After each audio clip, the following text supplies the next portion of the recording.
Genesis 16. Hagar and Ishmael.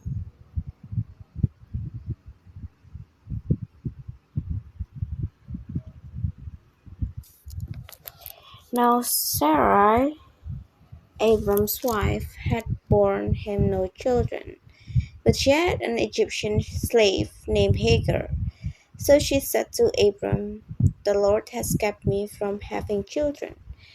Go sleep with my slave. Perhaps I can build a family through her." Abram agreed to what Sarai said.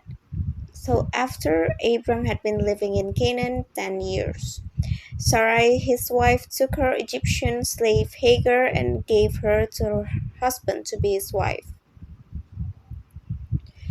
He slept with Hagar and she conceived.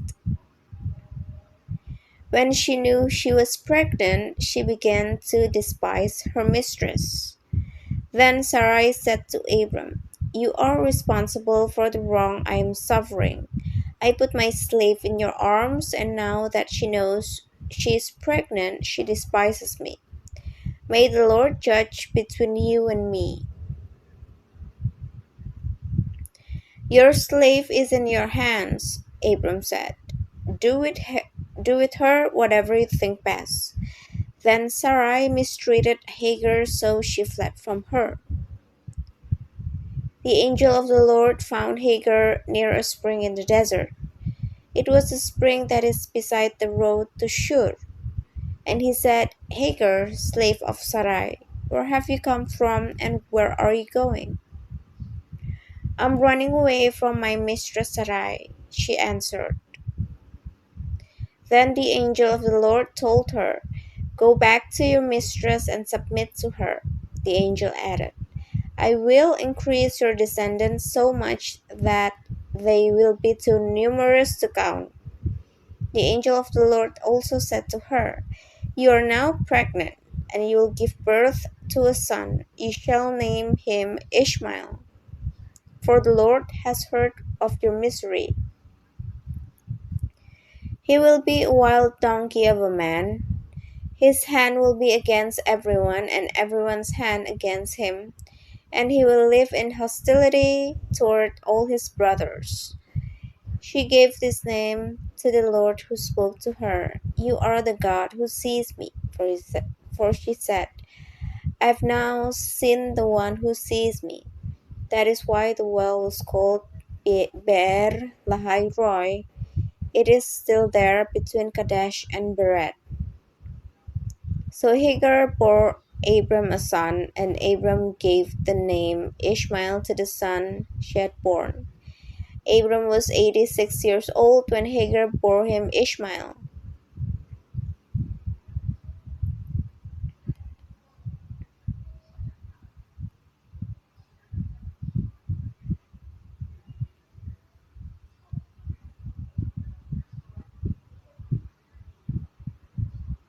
Genesis 17.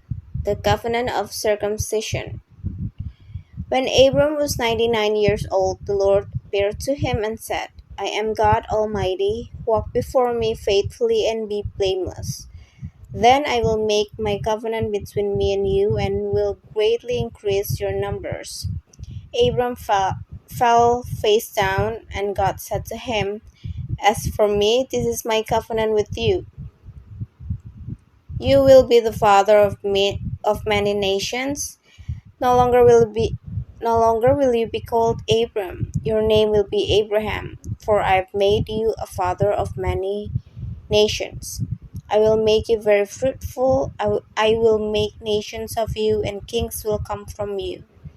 I will establish my covenant as an everlasting covenant between me and you and your descendants after you for the generations to come, to be your God and the God of your descendants after you.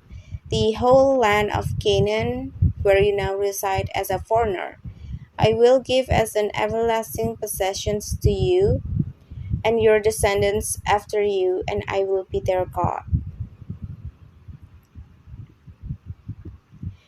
Then God said to Abraham, "As for you, you must keep my covenant, you and your descendants after you for the generations to come. This is my covenant with you and your descendants after you. The covenant you are to keep: every male among you shall be circumcised.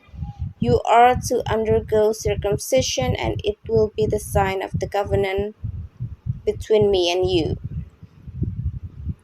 For the generations to come, every male among you who is 8 days old must be circumcised, including those born in your household or bought with money from a foreigner, those who are not your offspring, whether born in your household or bought with your money, they must be circumcised. My covenant in your flesh is to be an everlasting covenant. Any uncircumcised male who has not been circumcised in the flesh will be cut off from his people. He has broken my covenant. God also said to Abraham, "As for Sarai, your wife, you are no longer to call her Sarai. Her name will be Sarah. I will bless her and will surely give you a son by her. I will bless her so that she will be the mother of nations. Kings of peoples will come from her." Abraham fell face down. He laughed and said to himself, "Will a son be born to a man 100 years old? Will Sarah bear a child at the age of 90?" And Abraham said to God, "If only Ishmael might live under your blessing."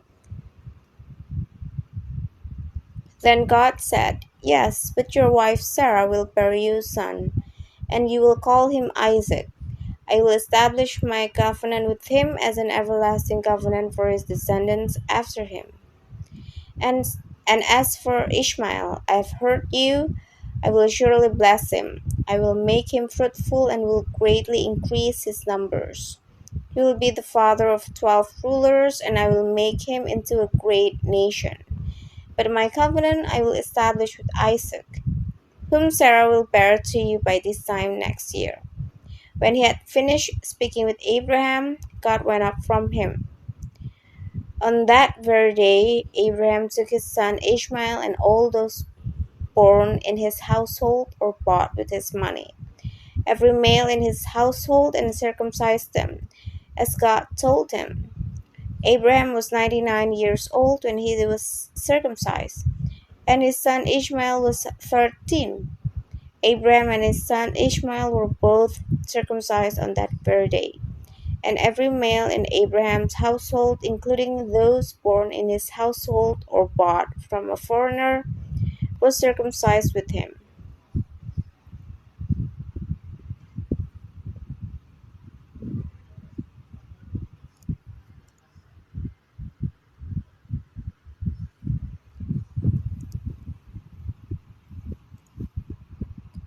Genesis 18. The three visitors. The Lord appeared to Abraham near the great trees of Mamre, while he was sitting at the entrance to his tent in the heat of the day. Abraham looked up and saw three men standing nearby. When he saw them, he hurried from the entrance of his tent to meet them and bowed low to the ground. He said, "If I have found favor in your eyes, my lord, do not pass your servant by. Let a little water be brought, and then you may all wash your feet and rest under this tree. Let me get you something to eat so you can be refreshed, and then go on your way now that you have come to your servant." "Very well," they answered. "Do as you say." So Abraham hurried into the tent to Sarah. "Quick," he said, "get 3 seahs of the finest flour and knead it and bake some bread." Then he ran to the herd and selected a tender calf, and gave it to a servant who hurried to prepare it. He then brought some curds and milk and the calf that had been prepared, and set this before them. While they ate, he stood near them under a tree. "Where is your wife Sarah?" they asked him. "There, in the tent," he said. Then one of them said, "I will surely return to you about this time next year, and Sarah your wife will have a son." Now Sarah was listening at the entrance to the tent, which was behind him. Abraham and Sarah were already very old, and Sarah was past the age of childbearing. So Sarah laughed to herself as she thought, after I am worn out and my Lord is old, will I now have this pleasure? Then the Lord said to Abraham, why did Sarah laugh and say, will I really have a child now that I am old? Is anything too hard for the Lord? I will return to you at the appointed time next year, and Sarah will have a son. Sarah was afraid, so she lied and said, I did not laugh. But he said, yes, you did laugh. When the men got up to leave, they looked down towards Sodom, and Abraham walked along with them to see them on their way. Then the Lord said, shall I hide from Abraham what I am about to do? Abraham will surely become a great and powerful nation, and all nations on earth will be blessed through him. For I have chosen him so that he will direct his children and his household after him to keep the way of the Lord by doing what is right and just, so that the Lord will bring about for Abraham what he has promised him.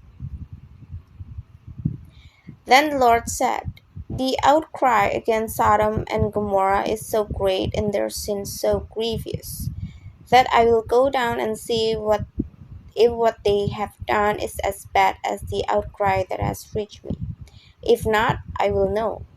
The man turned away and went towards Sodom, but Abraham remained standing before the Lord. Then Abraham approached him and said, will you sweep away the righteous with the wicked? What if there are 50 righteous people in the city? Will you really sweep it away and not spare the place for the sake of the 50 righteous people in it?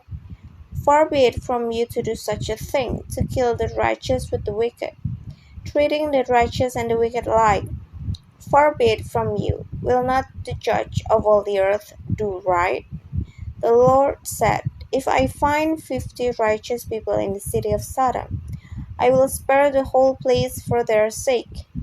Then Abraham spoke up again.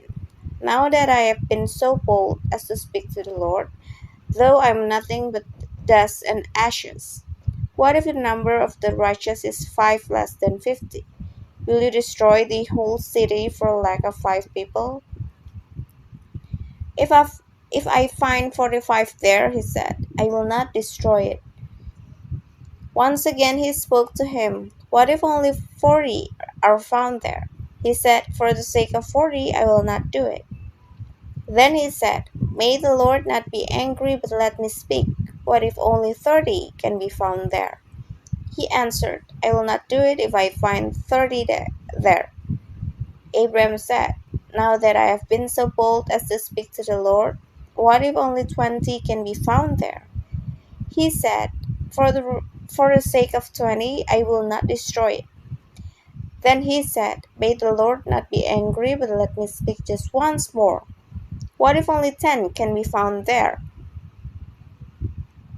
He answered, for the sake of 10, I will not destroy it. When the Lord had finished speaking with Abraham, he left, and Abraham returned home.